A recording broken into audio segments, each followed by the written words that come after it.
Ainsley, I'll send it over to you. Thanks, Griff. An FBI news alert. The FBI is disrupting an alleged plot targeting last weekend's UFC Freedom 250 event at the White House. Officials telling Fox a network of nearly 24 suspects has been identified with at least 5 people in custody. The alleged plan included explosive packed drones hitting buildings near the event, forcing a mass evacuation and steering crowds toward a pre-staged sniper team. A second wave was then planned to storm the White House gate.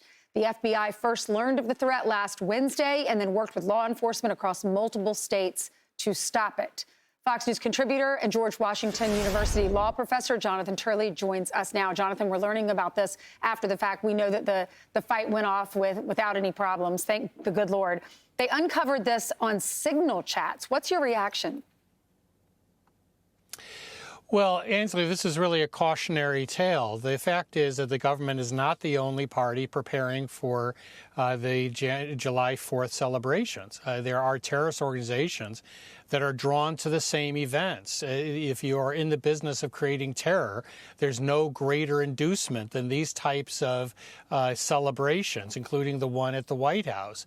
What is really chilling about this is the level of preparation and planning. This was not just some type of improvised device or a sniper.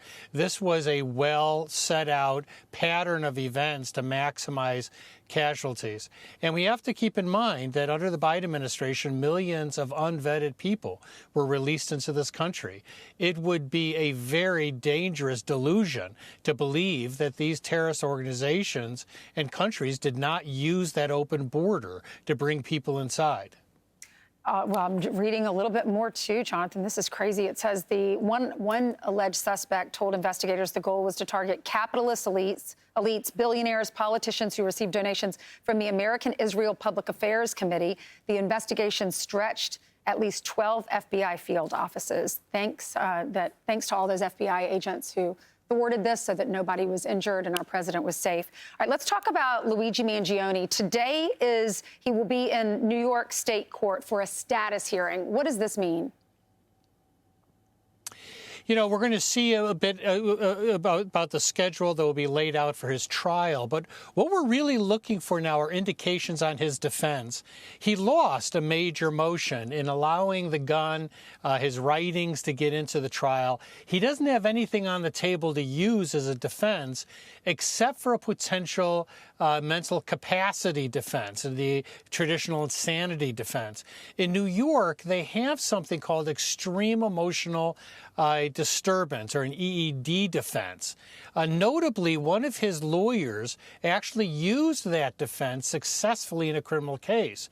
Now, the key about that is you can go for insanity, which is tough, and I just don't see it being successful here, or you can go for an ED, which would knock it down to a misdemeanor. That's what you really get from it.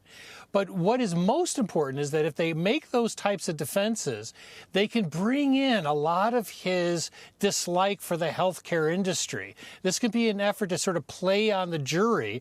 The healthcare industry is not real popular, and it would allow them to talk more about his grievances from his own involvement with that industry.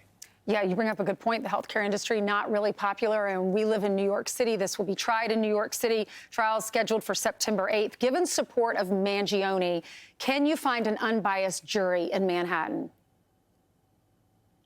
You know, Anthony, this is always a problem with a high-profile case. Many of us have been shocked, even though we've been covering criminal trials for decades, at the level of support for this individual.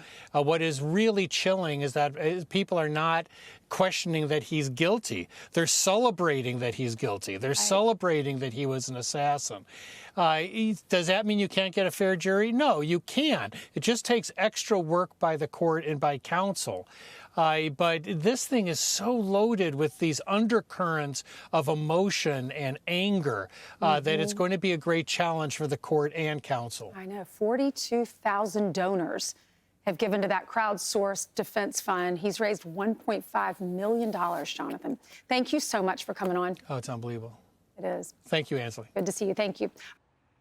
Be sure to like and subscribe for all the Fox News latest on YouTube and catch full shows streaming now on Fox One.